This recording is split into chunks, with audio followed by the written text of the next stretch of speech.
मैं संजीव पांडे आज की क्लास में आप लोगों का हार्दिक स्वागत और अभिनंदन करता हूं।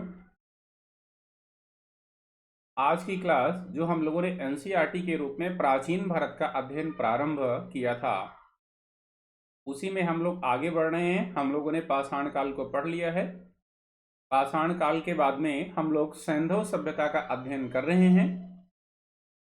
तो आज की क्लास में आप लोगों का स्वागत है। यह अनअकैडमी का UPSC CSC let's crack channel है। इससे पहले आज की क्लास प्रारंभ हो, हम लोग अनअकैडमी के बारे में कुछ आधारभूत बातों को जान लेते हैं। यहाँ पे आपको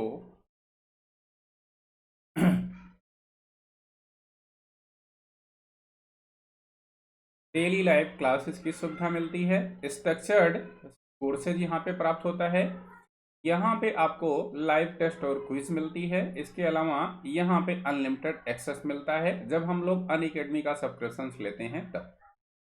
इसके अलावा आप लोग अनअकैडमी के लर्निंग ऐप को अपने मोबाइल के प्ले स्टोर से डाउनलोड कर सकते हैं। तमाम सारी आधारभूत सुविधाएं यहाँ पे मिलेंगी। जैसा कि आप लोगों को विदित है कि हमारा नाम संजीव पांडे है और 8 साल से ज़्यादा का हमारा यूपीएससी में इतिहास विषय को और जीएस के रूप में पढ़ाने का अनुभव है। यमे हमने इतिहास विषय से किया हुआ है, वो भी इलाहाबाद यूनिवर्सिटी से। 2011 और 2013 में 2 बार यूपीएससी का इंटरव्यू दिया है और यूपीपीएससी का कई बार इंटरव्यू दिया है। आप लोग हमारे टेलीग्राम चैनल को ज्वाइन कर सकते हैं। Unacademy history by Sanjeev Pandey के नाम से इसे सर्च करें और इसे ज्वाइन करें। यहाँ पे नियमित रूप से अब आपको पीडीएफ मिलेगा। आगे बढ़ते हैं। यहाँ पे सब्सक्रिप्शंस लेने पे आपको देश के बड़े बड़े जो सिविल सेवा के मार्गदर्शक हैं, जैसे मोड़ाल पटेल जी, जैसे रोमन सैनी जी, इनका मार्गदर्शन आपको मिलेगा। इसके अलावा अन्य एक्सपर्ट भी समय समय पर आप लोगों को मार्गदर्शित करते रहेंगे। मैं भी इसी में शामिल हूँ, तो हमारा भी मार्गदर्शन आप लोगों को मिलता रहेगा। यहाँ पे सब्सक्रिप्शंस लेने पे आपको यूपीएससी प्रारंभिक परीक्षा का जो कोर्स है, इसके अलावा जो मुख्य परीक्षा का कोर्स है, चाहे वो सब्जेक्ट का ही क्यों ना हो, पूरी तरीके से कंप्लीट करवाया जाता है। इसमें चाहे पोलिटी आईआर या गवर्नेंस की बात हो या जियोग्राफी की बात हो, साइंस टेक की बात हो, एनसीईआरटी का कोर्स आप लोगों के बीच में चल ही रहा है। हिस्ट्री का कोर्स, ऑप्शनल में जो भी सब्जेक्ट हैं, यूपीएससी जो भी अपने ऑप्शनल को रखती है, करीब करीब 24 ऑप्शनल हैं यहाँ पे। सारे ऑप्शनल यहाँ पे मिलेंगे आपको। Environment, ecology, art and culture, current affairs, इसके अलावा Indian economy, practice strategy, answer writing, सारा यहाँ पे कंप्लीट करवाया जाता है। यहाँ के कोर्स का सब्सक्रिप्शंस लेने का 2 प्लान है। एक प्लस कोर्स का प्लान है, एक आइकॉनिक कोर्स का प्लान है। जो प्लस कोर्स की 1 महीने की फी है वो 9,000 रुपये है। जो 3 महीने की फी है वो 22,500 है। जो 6 महीने की फी है वो 40,500 है। इसमें सब्सक्रिप्शंस लेते समय आप लोग हमारे रेफरल कोड संजीव का प्रयोग करें, तब आपको आपकी फी में 10% का डिस्काउंट मिलेगा।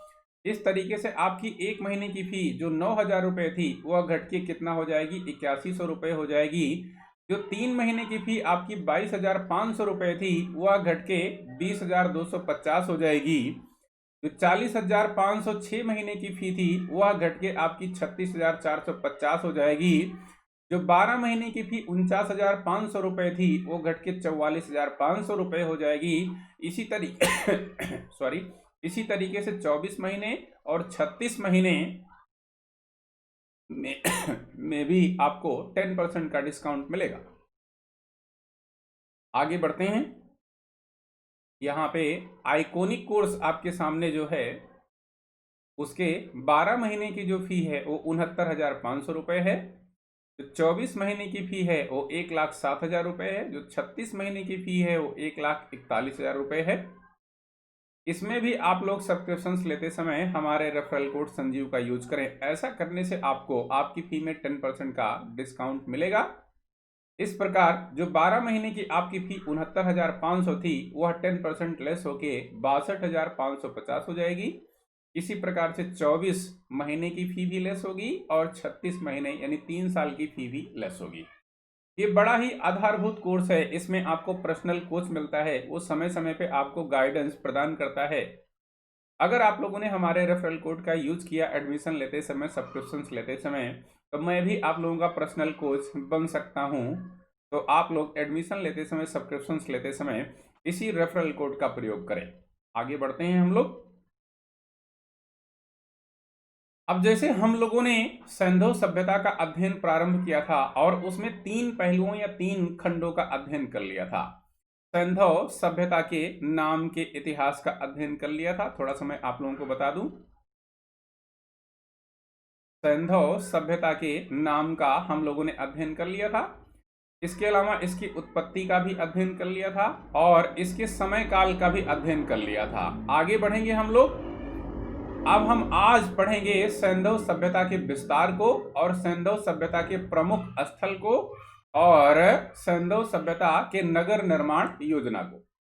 ये जो तीनों पहलू है यह काफी महत्वपूर्ण है, काफी उपयोगी है। तो हम लोग पहुंचते हैं यहाँ पे सिंधु सभ्यता के विस्तार पर।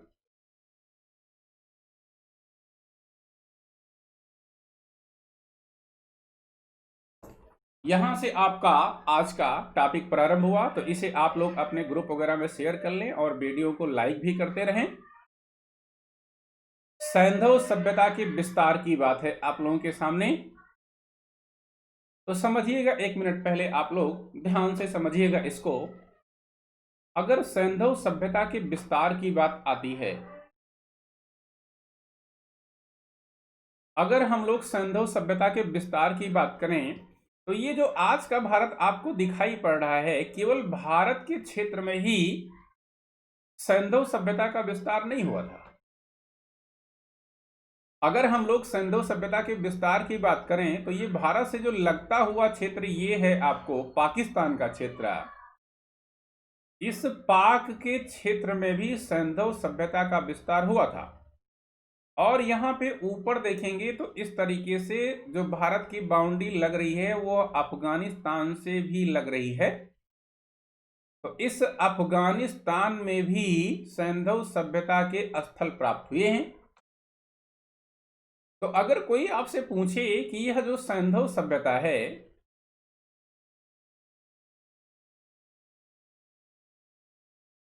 सिंधु सभ्यता का विस्तार वर्तमान में विश्व के कितने देशों में हुआ था, तो आप लोग कह दीजिए कि विश्व के कुल 3 देशों में इसका विस्तार हमें देखने को मिलता है। 3 देशों में, पहला तो ये भारत हो गया, दूसरा ये पाक हो गया और तीसरा ये अफगानिस्तान हो गया। अब आपसे पूछे कि सिंधु सभ्यता का इन तीनों देशों में सबसे ज्यादा विस्तार कहां हुआ, तो आप कह दीजिए कि भारत में हुआ था। दूसरा सबसे ज्यादा विस्तार तो आप कह दीजिए पाकिस्तान में हुआ था। तीसरा तो अफगानिस्तान में हुआ था। अफगानिस्तान में केवल 2 ही स्थल सिंधु सभ्यता के साक्ष्य के रूप में मिले हुए हैं। इन दोनों स्थलों का हम अध्ययन करेंगे। पहले स्थल का नाम है सुरतगुई और दूसरे स्थल का नाम है मुंडीगांव। ये जो अफगानिस्तान यहां पे हमने आपको बताया, यहां से केवल 2 स्थलों से ही साक्ष्य मिला हुआ है। पहले का क्या नाम है? पहले का नाम है सुरतुगुई। बहुत कठिन नाम है, बहुत समझदारी के साथ पढ़ेंगे तभी ये याद रहेगा। ये पहला स्थल। दूसरा स्थल कौन सा है? दूसरा स्थल है मुंडीगांक। मुंडीगांक, ये 2 स्थल हैं जो अफगानिस्तान से सिंधु सभ्यता का प्रतिनिधित्व करते हैं। इसके बाद में ये जो पाकिस्तान है, पाकिस्तान के परिप्रेक्ष्य में अगर हम लोग देखेंगे तो यह पाएंगे कि इसका 3 प्रांत है जो सिंधु सभ्यता के स्थलों का प्रतिनिधित्व करता है। इसमें एक प्रांत है पंजाब, भारत में भी पंजाब स्थित है और पाकिस्तान में भी पंजाब स्थित है, तो ये पाकिस्तान वाला पंजाब है।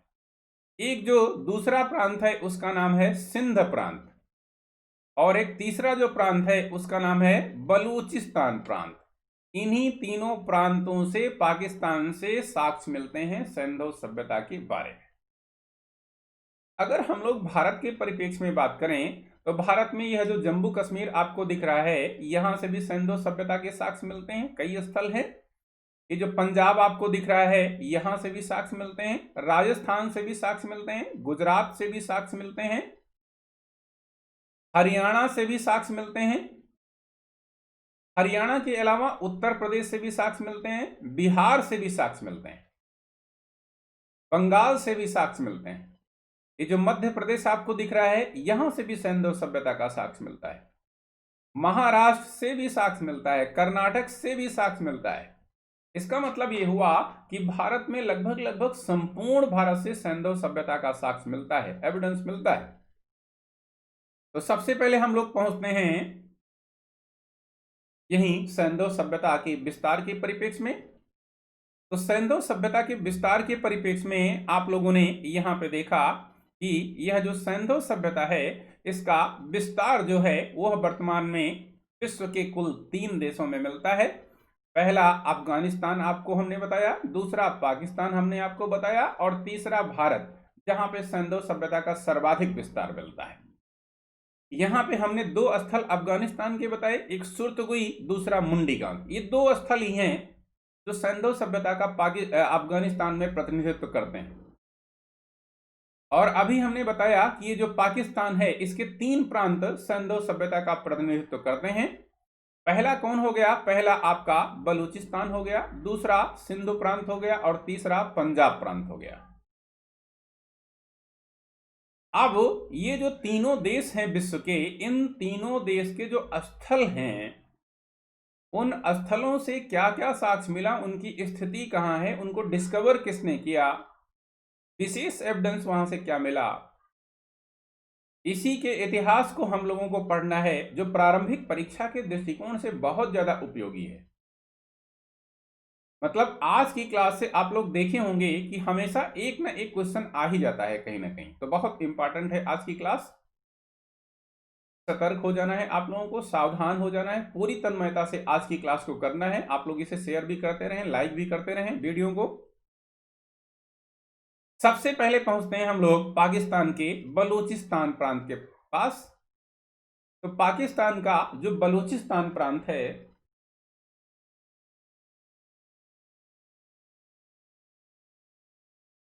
यहां से जो मुख्य स्थलों से हमें साक्ष्य मिलते हैं, वह मुख्य स्थल कौन है? वो है सुतकागेंडोर,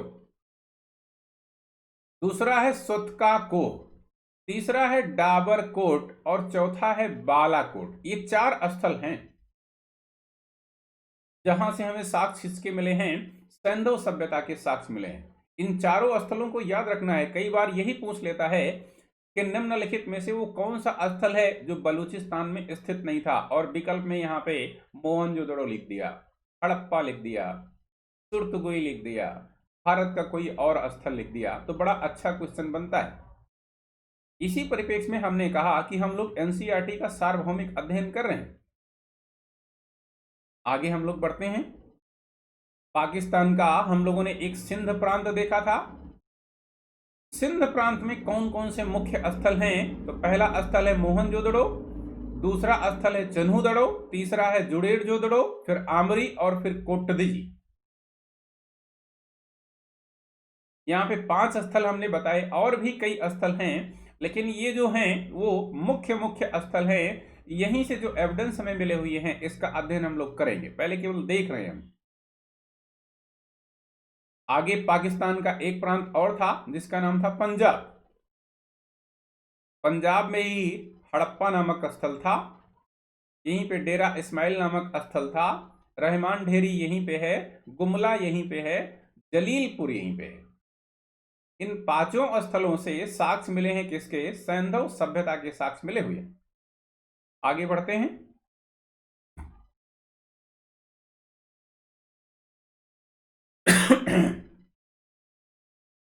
अब सैंधव सभ्यता की हम लोग चौहद्दी देख लेते हैं, सैंधव सभ्यता की हम लोग बाउंड्री देख लेते हैं, या सैंधव सभ्यता की सीमाओं पर स्थित स्थल देख लेते हैं।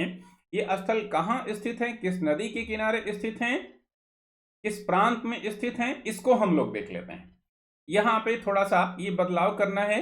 ये जो दैमाबाद है, इस दैमाबाद को आपको यहां पे रख लेना है, और इस आलमगीर को आपको यहां पे रख लेना है।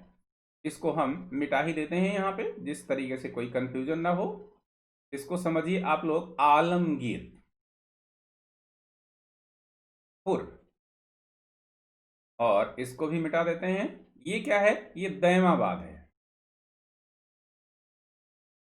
ये दैमाबाद है। ये सिंधु सभ्यता की चौहद्दी है। यानी अब अगर ये क्वेश्चन बहुत बार पूछा गया है यूपीएससी में और स्टेट कमीशन में कि सिंधु सभ्यता की उत्तरी सीमा पर स्थित मुख्य स्थल कौन है? तो ये मांडा है। अब बात आती है कि ये जो मांडा है कहाँ स्थित है, आप लोग बताइए। तो ये मांडा की बात आती है तो यह जो मांडा है ये जम्मू एंड कश्मीर में स्थित है।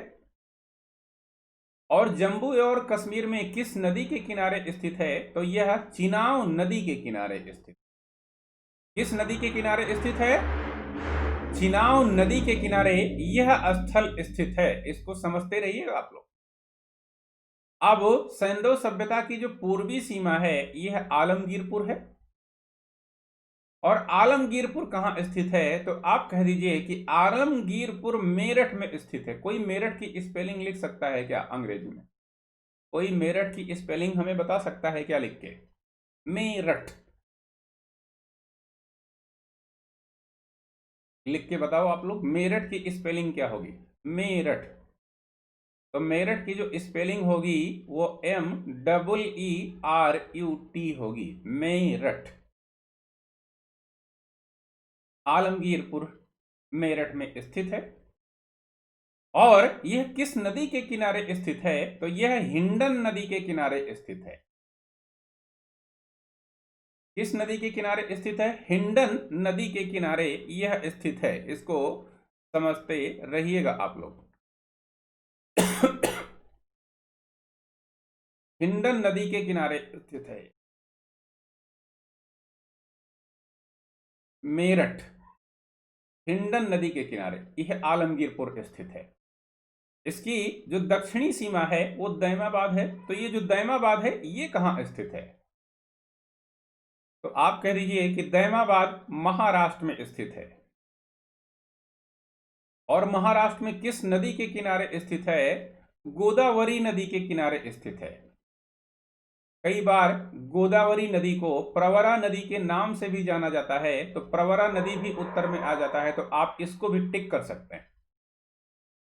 इसके अलावा यह जो सुत्कांगेंडोर जो सिंधु सभ्यता की पश्चिमी सीमा है और पश्चिमी सीमा पर प्रमुख जो स्थल है सुत्कागेंडोर के रूप में, यह कहां स्थित है?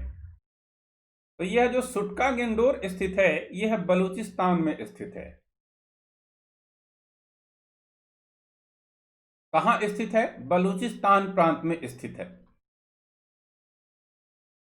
अब किस नदी के किनारे स्थित है? तो आप लोग कह दीजिए इसमें यह जो स्थित है वह दास्क नदी के किनारे स्थित है। दास्क नदी के किनारे स्थित है, दास्क रिवर है। तो यहां पे चौहद्दी में हम लोगों ने जाना कि सिंधु सभ्यता की उत्तरी सीमा पर मांडा स्थित है और मांडा जम्मू कश्मीर में स्थित है और जम्मू कश्मीर में चिनाव नदी के किनारे स्थित है। पूर्वी सीमा इसकी आलमगीरपुर है। आलमगीरपुर कहाँ स्थित है? तो मेरठ में स्थित है। किस नदी के किनारे स्थित है? हिंडन नदी के किनारे स्थित। दक्षिणी सीमा इसकी दैमाबाद है और दैमाबाद कहाँ स्थित है? इस महाराष्ट्र में स्थित है। किस नदी के किनारे? गोदावरी। गोदावरी नदी को ही प्रवरा के नाम से जाना जाता है, तो प्रवरा भी याद किए रहिएगा। इसकी जो पश्चिमी सीमा है वो बलूचिस्तान प्रांत में स्थित है जिसका नाम है सुत्कागेंडोर। और ये किस नदी के किनारे स्थित है? तो दास्का नदी के किनारे स्थित है। बहुत सारे इसमें फैक्ट आपको मिलेंगे। अच्छा, कोई आपसे अगर क्वेश्चन पूछे कि यह जो सिंधु सभ्यता है,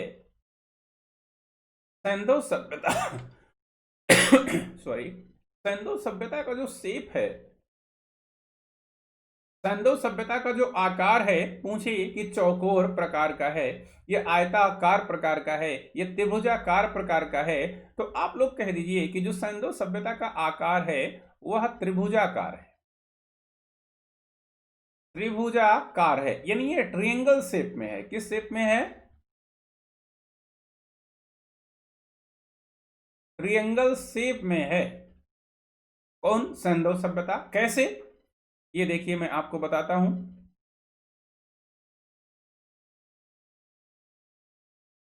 इसका जो आकार है वो कुछ इस प्रकार का है, इस तरीके से है इसका आकार।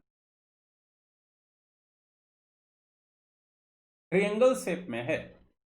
मुख्यतया यही जो क्षेत्र है, मुख्यतया ये क्षेत्र, इसी क्षेत्र में मुख्यतया सैंधव सभ्यता विकसित हुई। इस प्रकार इसकी जो आकृति बनती है वो किस शेप में बनती है? त्रिभुजाकार के रूप में बनती है या ट्रायंगल शेप के रूप में बनती है। एक क्वेश्चन आपसे और पूछा जाता है यहाँ पे कि ये जो सैंधव सभ्यता है इसकी उत्तरी और दक्षिणी सीमा की लंबाई कितनी है? टोटल लंबाई कितनी किलोमीटर है? कौन बताएगा?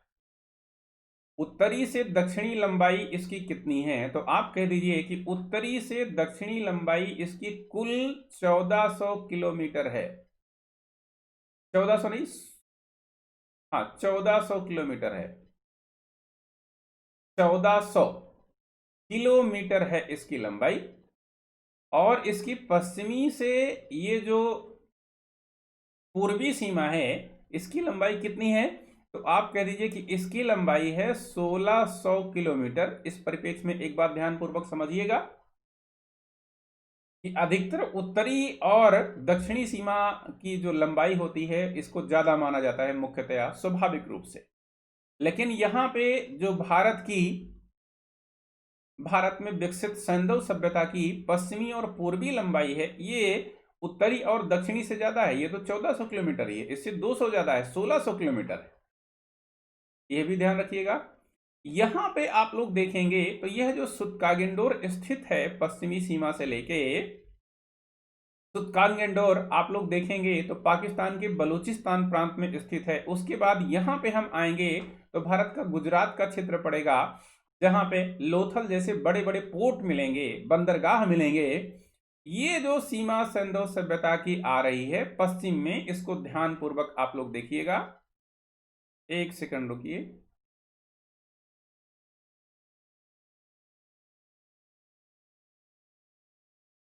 ये सीमा जो सैंधव सभ्यता की आ रही है, ये सीमा,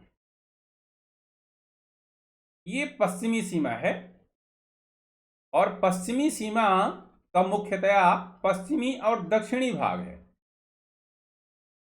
तो ये सीमा आप लोग देख रहे होंगे तो ये किस प्रकार से है? ये एक तरीके से सैंधव सभ्यता की समुद्री सीमा है। इसको हम लोग क्या बोलेंगे? सी लेंथ के रूप में बोलेंगे।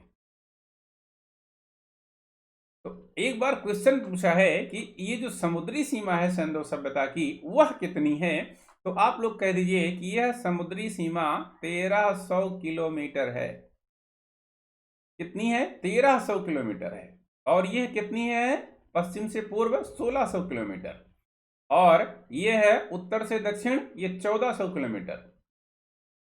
इतनी सारी चीजों को हम लोगों ने जाना। अब एक चीज यहां पे हम लोग और जान लेते हैं, ये जो सैंधव सभ्यता है इसका एरिया कितना है? एरिया का मतलब क्षेत्रफल। कौन बताएगा इसका एरिया कितना है? सैंधव सभ्यता का एरिया कई बार पूछा गया है।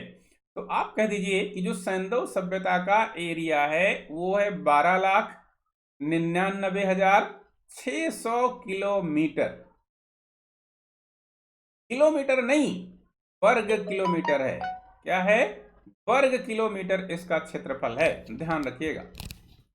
12,99,600 वर्ग किलोमीटर इस सैंधव सभ्यता का क्षेत्रफल है।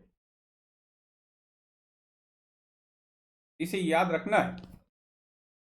तो बहुत सारी बातें हमने यहां पे जानी। इसका हम फिर एक बार आपको रिमाइंड करवा देते हैं। उत्तरी सीमा पे मांडा स्थित है, चिनाब नदी के किनारे, जम्मू कश्मीर में। दक्षिणी सीमा जो है वो किसकी है? वो दैमाबाद की है, महाराष्ट्र में है, प्रवरा या गोदावरी नदी के किनारे है। पूर्वी सीमा आलमगीरपुर मेरठ में है, हिंडन नदी के किनारे। गाजियाबाद में भी हिंडन नदी ही है। पश्चिमी सीमा सुत्कागिंडोर है जो पाकिस्तान के बलूचिस्तान प्रांत में दास्क नदी के किनारे स्थित है। याद कर लीजिए, जिस तरीके से हमें याद है इसी तरीके से काम करना पड़ेगा आप लोगों को भी। उत्तरी से दक्षिणी सीमा की लंबाई कितनी है? 1400 किलोमीटर। पश्चिमी से पूर्वी सीमा की लंबाई कितनी है? 1600 किलोमीटर। इसकी समुद्री सीमा की लंबाई कितनी है? 1300 किलोमीटर। इसका क्षेत्रफल कितना है? 12,99,600 वर्ग किलोमीटर। ध्यान रखना है, स्क्वायर किलोमीटर याद रखना है। इस एक बार क्वेश्चन पूछा है उसमें विकल्प में ऐसे दिया है, किलोमीटर, स्क्वायर किलोमीटर, मीटर, इस तरीके से विकल्प में दिया हुआ है। और एक ही ऑप्शन है 12,99,600। तो सोच लीजिए कि वह आपके दिमाग को कितना इधर उधर कन्वर्ट करता है, डाइवर्ट करता है। तो ये तो हो गई सैंधव सभ्यता के विस्तार की बात। आगे बढ़ते हैं हम लोग इसी क्रम में। और आगे अब हम लोग महत्वपूर्ण चीजों का अध्ययन करने वाले हैं। जो सैंधव सभ्यता के प्रमुख स्थल अभी हम लोगों ने देखे, इन स्थलों को किसने खोजा, कब खोजा, कहाँ स्थित है, किस नदी के किनारे स्थित है, क्या एविडेंस मिला यहां से, क्या साक्ष्य मिला यहां से, क्या इंपॉर्टेंस है इन स्थलों की, इसी को हम लोग देखेंगे। ये बहुत इंपॉर्टेंट है, खास करके प्रारंभिक परीक्षा के दृष्टिकोण से। तो जो बच्चे खास करके इस साल अपेयर होना चाहते हैं उनके लिए बहुत इंपॉर्टेंट है। उनको तैयार होगा, उनका रिवीजन भी होगा। और जो बच्चे कभी इतिहास नहीं पढ़े हैं वह भी जान लें कि पढ़ना यही उनको भी पड़ेगा। इसके अलावा दूसरी चीज नहीं पढ़नी है इतिहास में, पढ़ना यही पड़ेगा, बिना पढ़े गुजारा नहीं है। आज पढ़ लोगे तो कल आपके संचीयमान कर्म के रूप में आपको यह फल देगा कि पहले से ही आप में व्याप्त हो जाएगा। और पहले से अगर कोई चीज आप में व्याप्त है तो कभी ना कभी वो आपके लिए फायदा लेके आती है। तो पहुंचते हैं हम लोग सैंधव सभ्यता के स्थलों पर।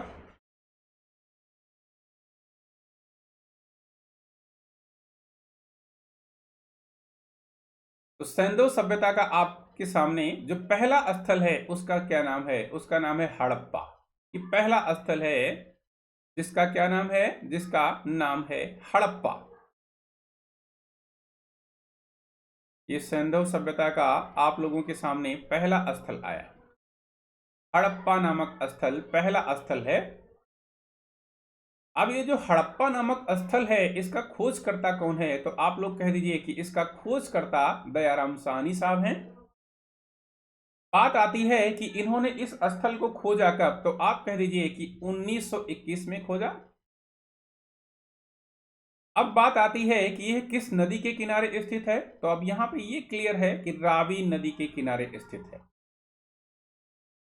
और इस रावी नदी को आप लोग वैदिक युग का अध्ययन करेंगे तो इस रावी नदी का जो पुराना नाम है वो है पुरुषणी नदी।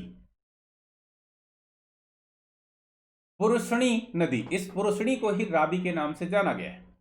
अब एक बार यूपीएससी में देखिए क्वेश्चन पूछा, यह जो रावी नदी है ये किस, ये जो हड़प्पा नामक स्थल है यह रावी नदी के किस तरफ स्थित है? बाईं तरफ या दाहिनी तरफ स्थित है? इसी परिप्रेक्ष्य में हमने प्रारंभ में कहा कि एनसीईआरटी का यह सर्वांगीण अध्ययन है, सार्वभौमिक अध्ययन है। क्योंकि कई बार आप लोग देखते होंगे कि एनसीईआरटी की एक सीमा है और सीमा के परिप्रेक्ष्य में वहां से क्वेश्चन मिलते हैं, वहां से लाइन टू लाइन क्वेश्चन मिलते हैं। इसमें कोई दो राय नहीं है, बिल्कुल एग्जैक्ट वही लाइन पूछी जाती है। तो बहुत इंपॉर्टेंट है इसका अध्ययन करना। और थोड़ा सा और हमें पढ़ना है, जो थोड़ा सा और आपको पढ़ना है वह भी आपको यहीं मिल जाएगा, कहीं और नहीं जाना पड़ेगा। इसी परिप्रेक्ष्य में मैं यहां पे आया हूं। तो रावी नदी के बाएं तट पर यह स्थित है कौन सा स्थल? यह आपका हड़प्पा नामक स्थल। और ये पंजाब में स्थित है। अगर हम लोग देखें तो ये पंजाब में स्थित है, लेकिन पंजाब कौन सा? भारत का नहीं, पाकिस्तान के पंजाब में स्थित है। और पाकिस्तान के पंजाब में किस जिले में स्थित है? तो आप लोग कह दीजिए कि ये मोंट गोमरी जिले में स्थित है। पाकिस्तान के मांट गोमरी जिले में स्थित है। और किस प्रांत में स्थित है? पंजाब प्रांत में स्थित है। क्या स्थित है? ये हड़प्पा नामक स्थल। किसने खोजा? दयाराम साहनी ने खोजा। कब खोजा? 1921 में खोजा। किस नदी के किनारे स्थित है? रावी नदी के बाएं तट पर स्थित। आगे बढ़ते हैं, देखते हैं कि यहां से हमें क्या क्या साक्ष्य मिला हुआ है। यहां से जो प्रमुख साक्ष्य है वो क्या क्या है, इसको हम लोग देखते हैं। प्रमुख साक्ष्य के रूप में क्या क्या चीजें यहां पे हैं इसको देखते हैं। तो यहां पे स्वास्तिक का चिन्ह मिला हुआ है। किसका चिन्ह मिला हुआ है? स्वास्तिक का चिन्ह। और यह जो स्वास्तिक का चिन्ह है आप लोग देखते होंगे कि यह सूर्य पूजा को प्रदर्शित करता है। किसको प्रदर्शित करता है? सूर्य देवता की पूजा को प्रदर्शित करता है। आप लोग देखते होंगे कि हमारी संस्कृति में जब भी हम कोई भौतिकवादी चीज खरीदते हैं या अपनी सुरक्षा के लिए खरीदते हैं, या जैसे मान लो गाड़ी ही खरीदा या हमें किसी बंगले की पूजा पाठ करनी है, तो गाड़ी भी लोग लाते हैं, 4 व्हीलर 2 व्हीलर लाते हैं, तो उस पे यह स्वास्तिक का चिन्ह बना होता है। हमारे वर्तमान के रक्षा मंत्री, आप लोगों ने देखा था कि जब राफेल की पूजा की थी तो उन्होंने भी इसी स्वास्तिक का चिन्ह नहीं बनाया था, याद आ रहा होगा आप लोगों को। और इस परिप्रेक्ष्य में विवाद भी हो गया था। तो मैं नहीं समझता कि यह विवाद यहाँ पे उचित था, क्योंकि जैसे मान लीजिए आप ही अगर मंत्री होते और हिंदू धर्म से बिलोंग कर रहे होते, या मुस्लिम धर्म से बिलोंग कर रहे होते, या ईसाई से बिलोंग कर रहे होते, सिख होते आप, तो अपने धर्म से संबंधित ही कुछ पूजा पाठ निश्चित रूप से स्वाभाविक रूप से आप करते, और यह आपका काफी अंदरूनी मामला होता है, आपका, हमारा, किसी और का। तो इसके बारे में कमेंट करने का कोई मुझे उचित कदम नहीं लगा। तो ये है जो स्वास्तिक के चिन्ह का साक्ष्य मिलता है, वो कहां से मिलता है? वो हड़प्पा नामक स्थान से मिलता है, जो पंजाब में स्थित है। नेक्स्ट, ये पहला साक्ष्य आपका हो गया, बहुत इंपॉर्टेंट एविडेंस है, इनको याद रखना आप लोग। दूसरा जो साक्ष्य मिल रहा है इस हड़प्पा नामक स्थल से, वो अन्नागार का है। अन्नागार को हम अंग्रेजी में ग्रेनरीज बोलते हैं। अब यहां से हड़प्पा से जो ग्रेनरीज मिली हुई हैं वो एक ही रो में यहां पे मिली हुई हैं, और 6 ग्रेनरीज मिली हुई हैं। टोटल कितनी मिली हुई हैं? 6। यहां पे देखो बच्चों, ये ध्यान रखना है कि यहां पे एक शब्द लिखा हुआ है और शब्द है अन्नागार। यहां पे बृहत अन्नागार शब्द नहीं लिखा हुआ है, यहां पे महान अन्नागार शब्द नहीं लिखा हुआ है, सिंपल अन्नागार लिखा हुआ है, ग्रेनरीज लिखा हुआ है। और एक रो में 1 2 3 4 5 6 ग्रेनरीज मिली हुई एक ही रो में। तो यहां पे महान अन्नागार अगर लिख दिया जाएगा तो यह साक्ष्य महान अन्नागार का जो मिला है वह कहां से मिला है? वो मोहनजोदड़ो से मिला है। और आपसे पूछे अगर सैंधव सभ्यता में, ये सैंधव सभ्यता की सबसे बड़ी इमारत कौन थी, उसमें अन्नागार भी दे दे, उसमें प्रशासनिक भवन भी दे दे, उसमें सभा भवन भी दे दे, और उसमें आपका जो मोहनजोदड़ो से मिला हुआ है वो बृहद स्नानागार दे दे, तो बृहद स्नानागार न सही होगा, न प्रशासनिक भवन सही होगा, न सभा भवन सही होगा, यही अन्नागार सही होगा। तो पूरे सैंधव सभ्यता की जो सबसे बड़ी इमारत है, आपको एक नवीन क्वेश्चन यहां पे मिल रहा है, सबसे बड़ी इमारत वो क्या है? वो महान अन्नागार है, जिसका साक्ष्य में इस हड़प्पा से नहीं मोहनजोदड़ो से मिला है। यहां से अन्नागार का साक्ष्य मिला होगा। देखो मैं इस अंतर को आपको गहराई से बता रहा हूं, यही फायदा होगा आप लोगों को यहां पे क्लास करने का। अन्नागार का साक्ष्य मिला हुआ है, महान अन्नागार का साक्ष्य मोहनजोदड़ो से मिला हुआ है। ये दूसरा साक्ष्य हो गया। तीसरे साक्ष्य के रूप में यहां से आपको श्रमिक आवास मिला हुआ है। क्या मिला हुआ है? श्रमिक आवास, लेबर क्वार्टर्स का साक्ष्य मिला हुआ है। कहां से? हड़प्पा नामक स्थल से। और आपसे पूछे कि ये जो हड़प्पा नामक स्थल है, जैसे मैं आपको बताऊं कि ये मान लो हड़प्पा नामक स्थल है, तो हड़प्पा नामक स्थल को मुख्यतः 2 टीलों के रूप में बांटा गया, या 2 भागों में बांटा गया। इसको हम लोग पश्चिमी टीला के नाम से जानते हैं और इसको हम लोग पूर्वी टीला के नाम से जानते हैं। तो मुख्यतः जब हम लोग नगरीकरण का अध्ययन करेंगे इस काल का, तो हम लोग बताएंगे आपको। तो थोड़ा सा मैं यहां पे संकेत कर रहा हूं कि आप लोग समझते रहिएगा। ये जो पश्चिमी टीला है,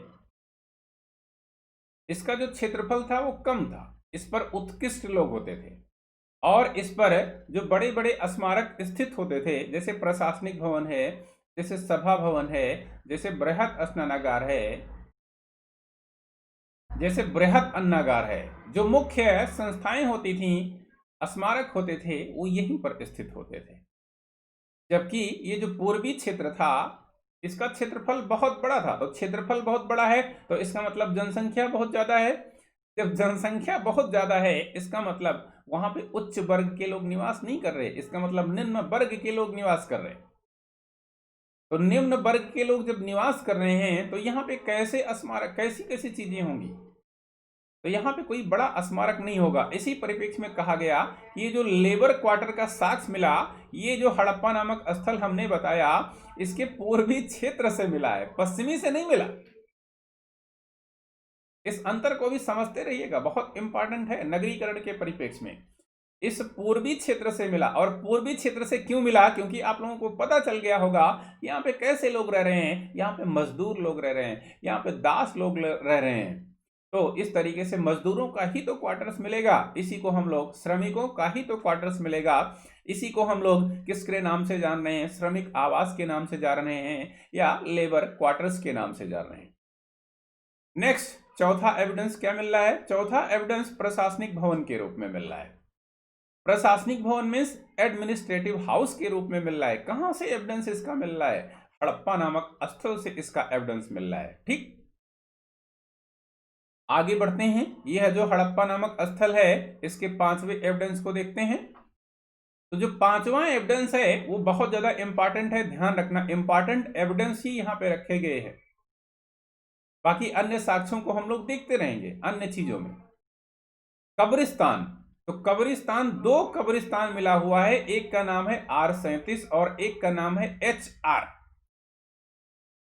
ये कब्रिस्तानों के नाम हैं, ये सिमेट्री के नाम हैं, ये समाधानों के नाम हैं।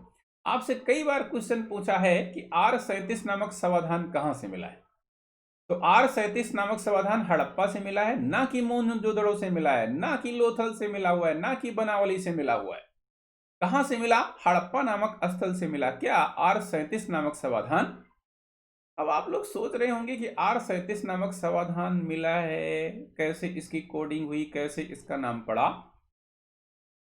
तो ये जो R37 नामक समाधान खोजा और HR नामक समाधान खोजा, किसी विदेशी पुरातत्वविद ने खोजा।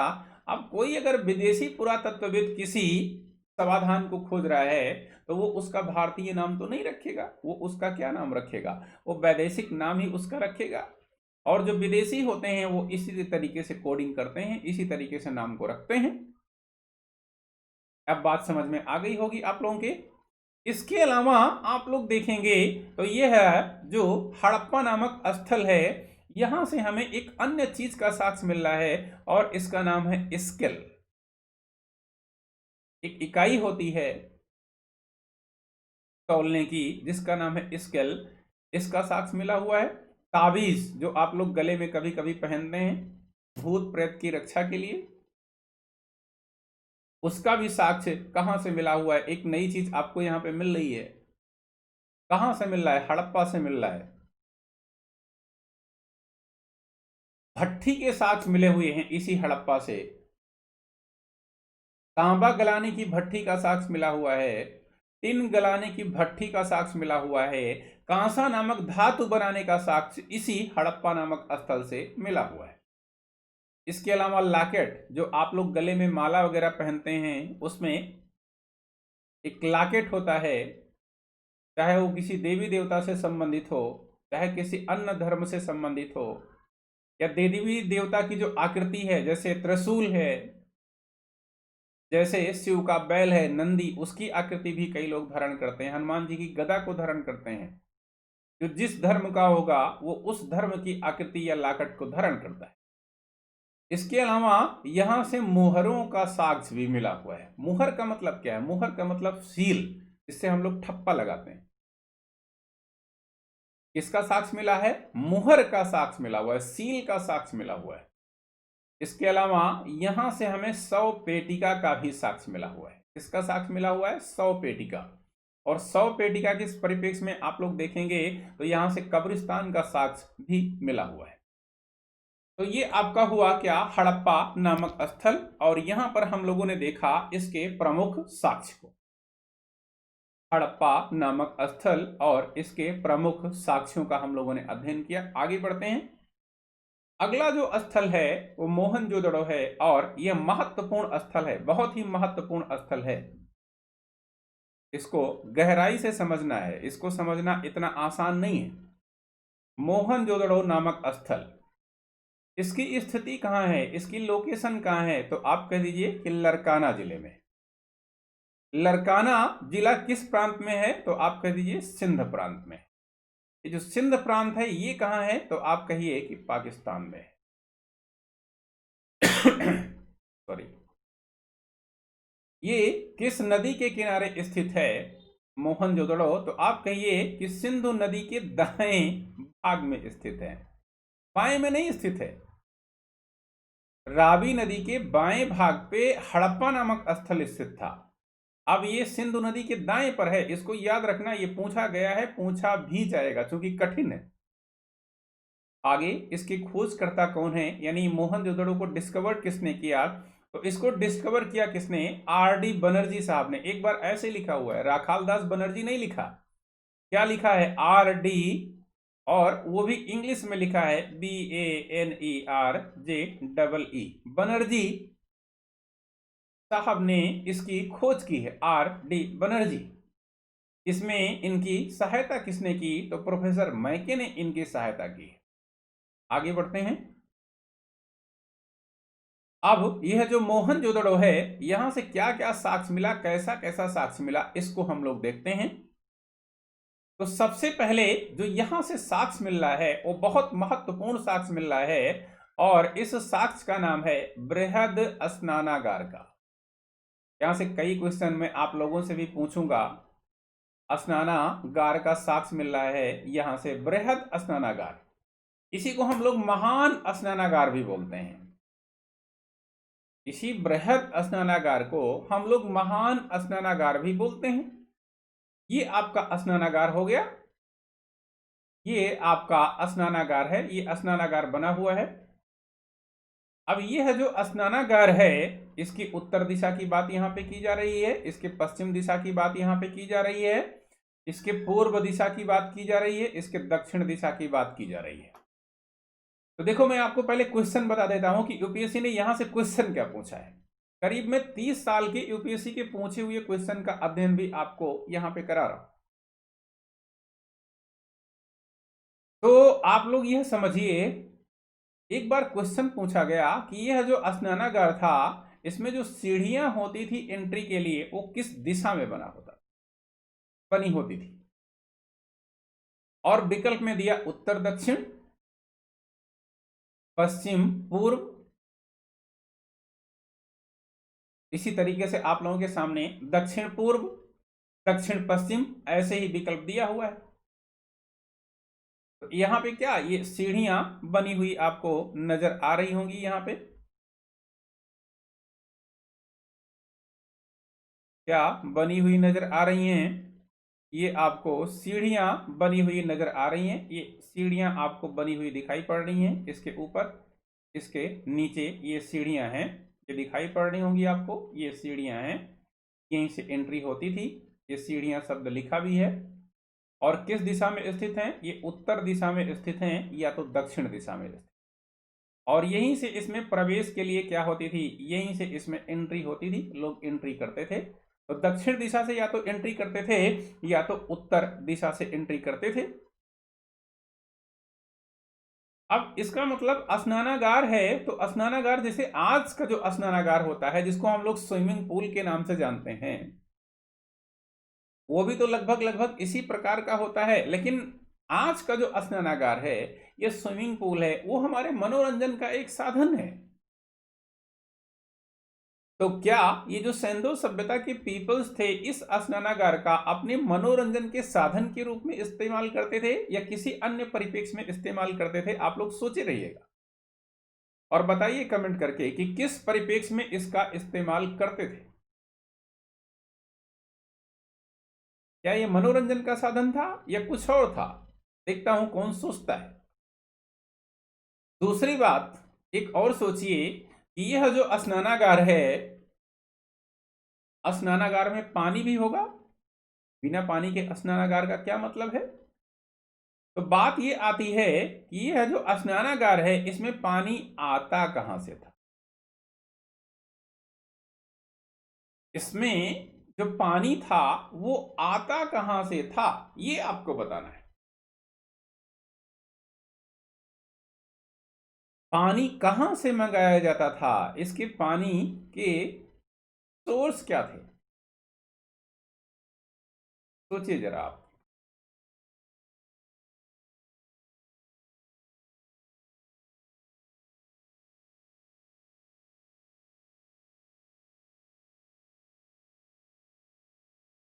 तब तक हम लोग एक क्वेश्चन करते हैं, सोचिए। यहां पे जो भी गंदा पानी होता था इस स्नानागार में, एक बार क्वेश्चन पूछा कि गंदा पानी निकलता कैसे था। तो गंदे पानी के लिए यहां पे देखिए, ये जो पश्चिम है, पश्चिम का एक इकाई यहां पे बनी हुई दिखाई पड़ रही है, और दक्षिण के परिप्रेक्ष्य में भी एक इकाई बनी हुई दिखाई पड़ रही है। और यह जो इकाई है, ये किसके रूप में है? ये नाली के रूप में है। इसी स्नानागार में दक्षिण और पश्चिम भाग में एक नाली होती थी, और इसी नाली से यहाँ पे जो भी गंदा पानी होता था, इसको क्या किया जाता था? निकाल दिया जाता था। और एक बात और बताऊं, यह जो पश्चिम और दक्षिण का भाग है, यहीं पर एक कुएं का साक्ष्य मिला हुआ है मोहनजोदड़ो से, और इस कुएं से पानी निकाल के इस हौज में डाल दिया जाता था। स्नानागार को भर दिया जाता था पानी से। तो इसके पानी का साधन क्या था? पानी का साधन कुआं था। मोहनजोदड़ो से कुएं यानी बेल्स के साक्ष्य मिले हुए हैं। किसके साक्ष्य मिले हुए हैं? बेल्स यानी कुएं के साक्ष्य मिले हुए हैं। ये बहुत इंपॉर्टेंट बात है। किसके साक्ष्य मिले हैं? बेल्स के साक्ष्य मिले हुए हैं, कुएं के साक्ष्य मिले हुए हैं। कहां से मिले हुए हैं? मोहनजोदड़ो से मिले हुए हैं। तो एक क्वेश्चन का तो उत्तर मिल गया, एक बचा हुआ है कि आखिर इसका प्रयोग, स्नानागार का प्रयोग जो इस काल का मानव है वो किस परिप्रेक्ष्य में करता रहा होगा? तो आप कह दीजिए कि जैसे आज भी हमारे यहाँ यह परंपरा है, हमारी समाज में, हमारे धर्म में, कि अगर व्यक्ति एक्सपायर हो जाता है या उसकी डेथ हो जाती है, तो आप लोग हिंदू धर्म में देखेंगे, किसी अन्य धर्म में देखेंगे, जब उसकी लाश का लोग दफन कर देते हैं, तो दफन करने के बाद में कहीं स्वच्छ पानी में लोग स्नान करते हैं। चाहे वो तालाब ही हो लेकिन स्वच्छ हो, चाहे वो नदी हो यानी स्वच्छ हो, पानी होना चाहिए। और अगर ये दोनों चीज नहीं मुहैया है, तो लोग ट्यूबवेल चलाते हैं, ट्यूबवेल इंजन चलाते हैं, वहां जो पानी निकलता है वहां पे बारी बारी से लोग स्नान करते हैं, और स्नान करने के बाद में ही घर आते हैं। क्योंकि आप क्या हो? आप एक मृत शरीर के साथ में गए हुए हो, तो आप अपवित्र हो गए हो। हमारे धर्म में यह माना जाता है, हमारी संस्कृति में यह माना जाता है। तो अपवित्र हो गए हो, तो आप पवित्र कैसे होगे? इसी स्नान से पवित्र होगे। और आप पवित्र जल में स्नान किए हो, तब पानी साफ होना चाहिए। तो स्नान करके ही अगर आप घर आते हो, तो घर की जो महिला होगी वो देखती रहती है कब आ रहे हैं, तभी वो आपको एंट्री देगी। अगर स्नान नहीं किया हुआ है तो घर में आपकी एंट्री ही नहीं होगी। और इस स्नान करने के बाद भी आपकी घर में तभी एंट्री होगी जब आपके ऊपर गंगा जल का छिड़काव कर दिया जाता है, तब आप पूर्ण रूप से पवित्र हो जाते हैं। इसीलिए हमने देखा है कि कई बार लोग, जब रात बिरात में कभी किसी की डेथ होती है, तो वहां पे जाने से कई बार घबराते हैं। ऐसा होता है। अब एक इतिहासकार हैं जिनका नाम है प्रोफेसर मार्शल महोदय। ये बहुत इंपॉर्टेंट बात है। मार्शल महोदय को ही इस स्नानागार का साक्ष्य मिला हुआ है। और मार्शल महोदय को जब यह साक्ष्य मिला, तो इसके परिप्रेक्ष्य में उन्होंने कहा कि अरे भाई, ये तो विश्व का आश्चर्यजनक निर्माण, ऐसा निर्माण है, ये तो विश्व का सबसे आश्चर्यजनक निर्माण है।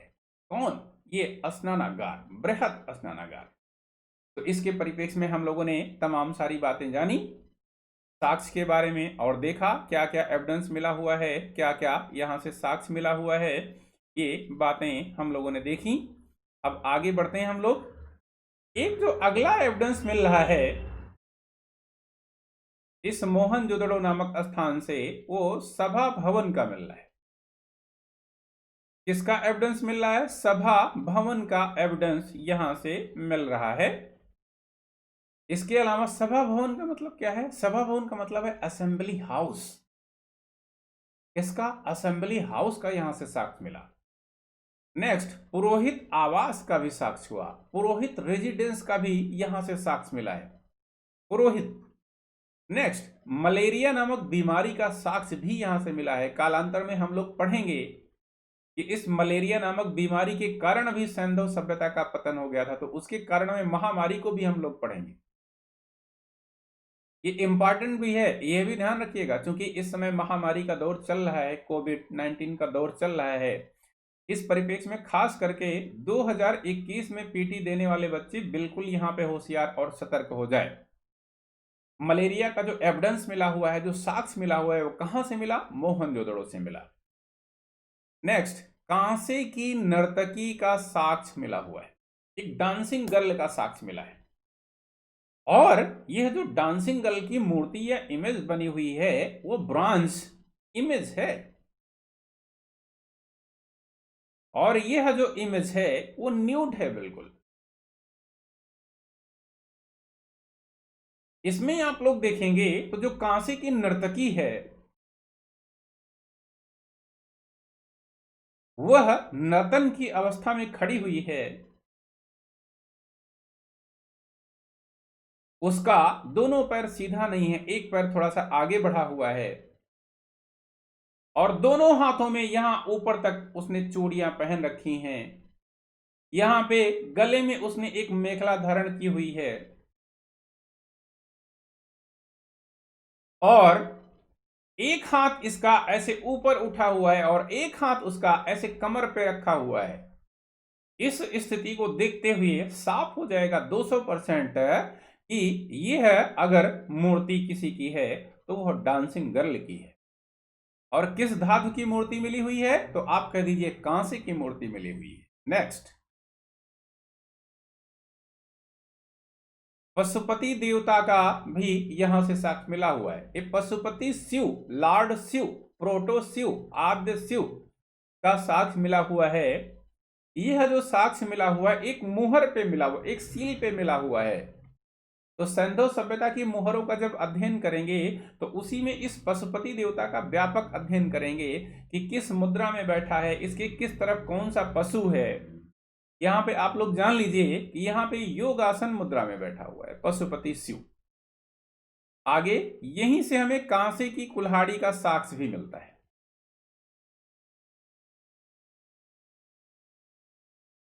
किसका साक्ष्य मिलता है? यहीं से हमें कांसे की कुल्हाड़ी का साक्ष्य भी मिलता है।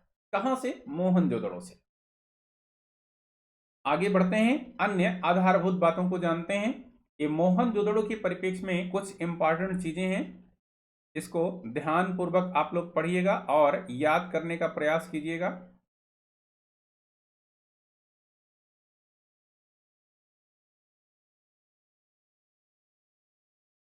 मोहनजोदड़ो सिंधी भाषा का शब्द है।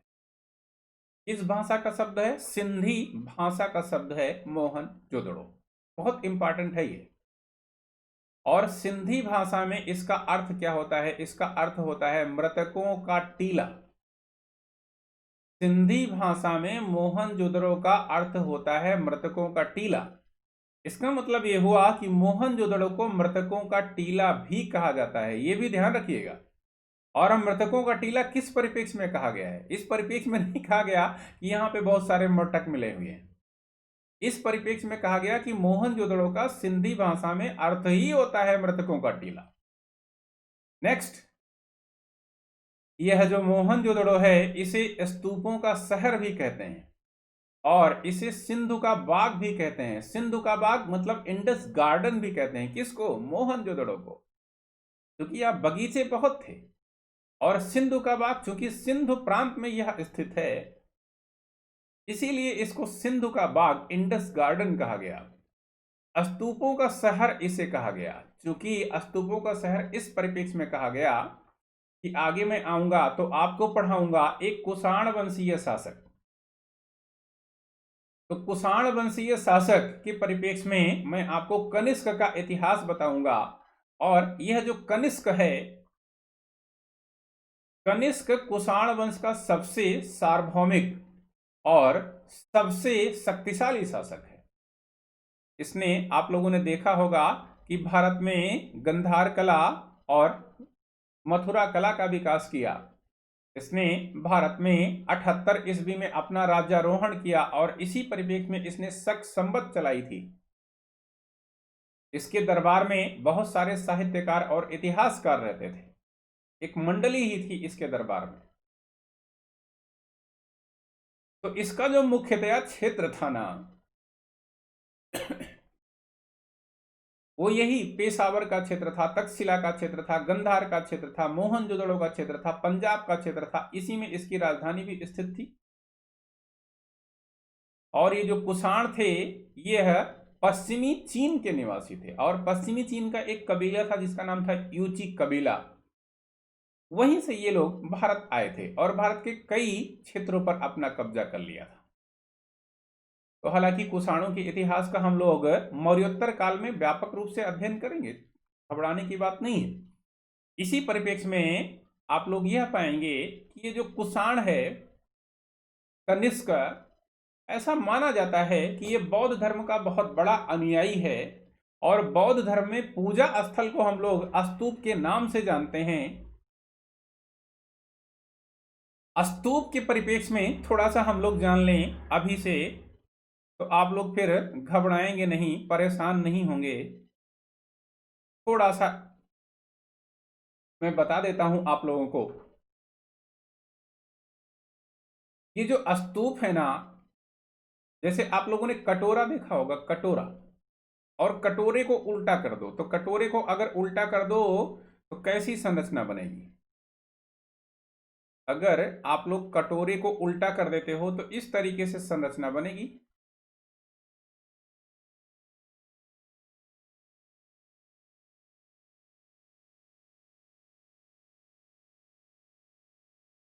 इस तरीके से संरचना बनती हुई आपको दिखाई पड़ेगी। ये संरचना बन रही है।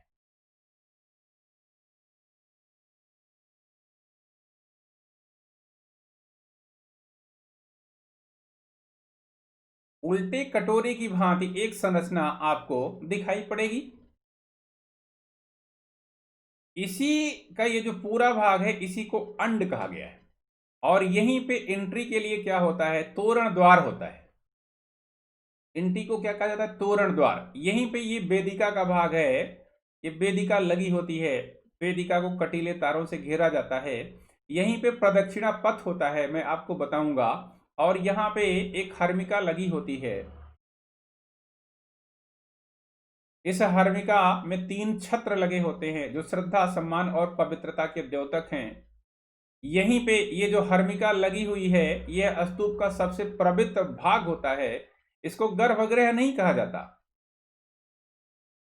इसको पवित्र भाग कहा जाता है। यहाँ पे जो महात्मा बुद्ध और उनके अनुयायी थे, यानी उनके जो शिष्य थे, उनकी अस्थियों को या तो रखा जा रहा है, या चरण पादुका को रखा जा रहा है, या उनके भिक्षापात को रखा जा रहा है, उनके केस को रखा जा रहा है, उनके बाल को रखा जा रहा है, उनके दांत को रखा जा रहा है। और उसी के ऊपर इस स्तूप का निर्माण किया जा रहा है और जाते हैं लोग उसी की पूजा करते हैं। ये है स्तूप। कई स्तूपों को मैं पढ़ाऊंगा, जैसे सांची का स्तूप है, बरहुत का स्तूप है, सारनाथ का स्तूप है, धर्मराजी का स्तूप है, धमेक स्तूप है। कई स्तूपों को अध्ययन हम लोग करेंगे। एक इतिहासकार हैं और उन इतिहासकार साहब का नाम है पिग्गट महोदय। क्या नाम है? पिग्गट महोदय। ये जो पिग्गट महोदय हैं, इन्होंने कहा कि ये जो हड़प्पा नामक शहर जो हम लोगों ने पहले पढ़ा, और ये जो मोहनजोदड़ो नामक शहर जो हमने अब पढ़ा, इसको जुड़वा राजधानी कहा है।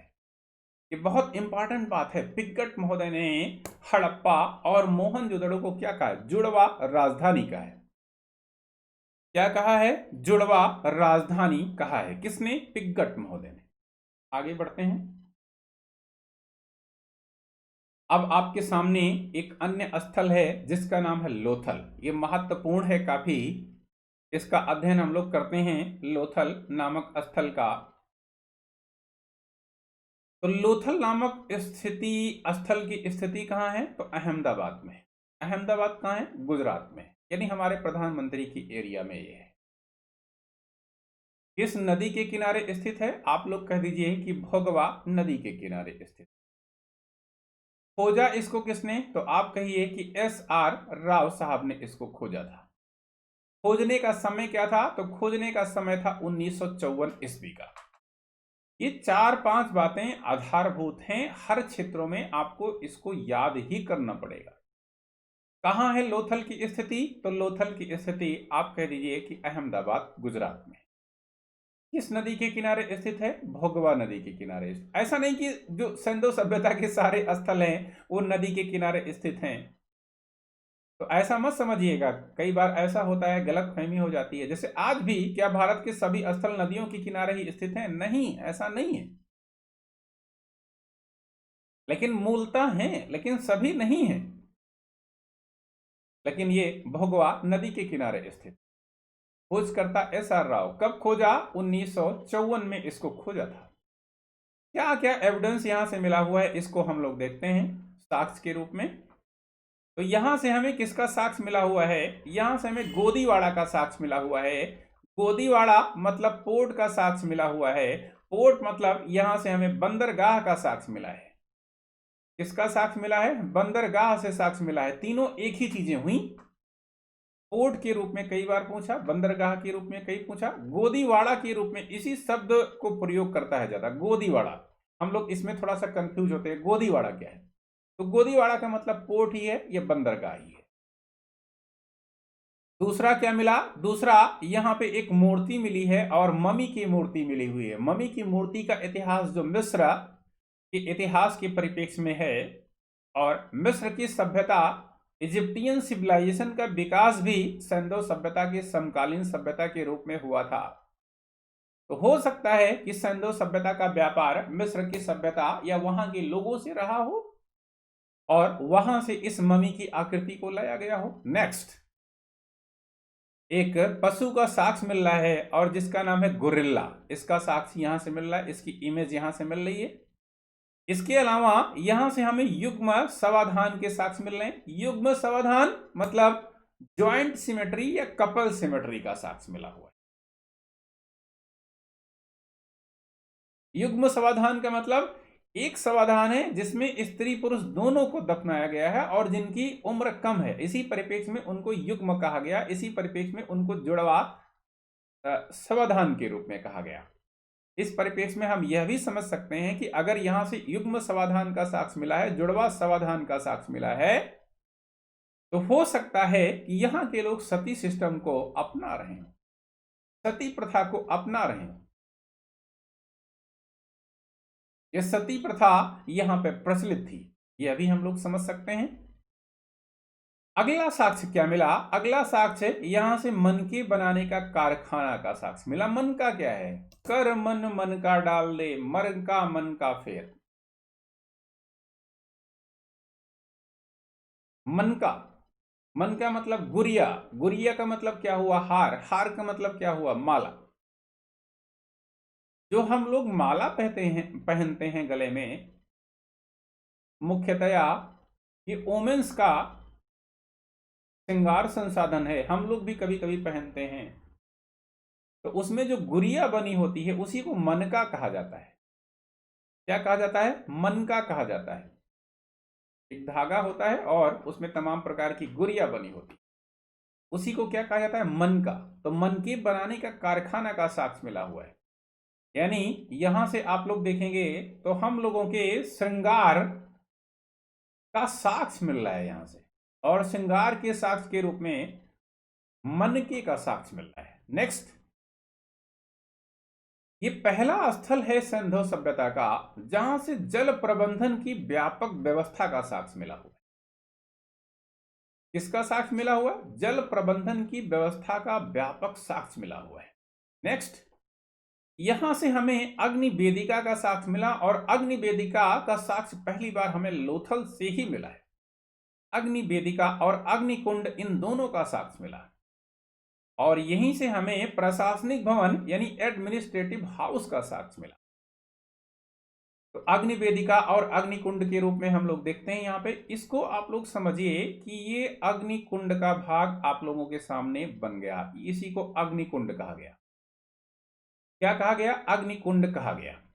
इसके किनारे का जो भाग है वो इस तरीके से, इसको चौकोर के रूप में भी बनाया जा सकता है, इसको इस तरीके, अच्छा गोलाकार भी बनाया जा सकता है और चौकोर के रूप में बनाया जा सकता है। इसको तमाम सारे फूल, तमाम सारे अक्षत के द्वारा, तमाम सारे कलर के द्वारा इसको महिलाएं घर में सजाती, इसको भी सजाती हैं। तो यह जो पार्ट हो गया, ये किसका हो गया, ये अग्नि वेदिका का हुआ, यानी फायर पिट्स का हुआ।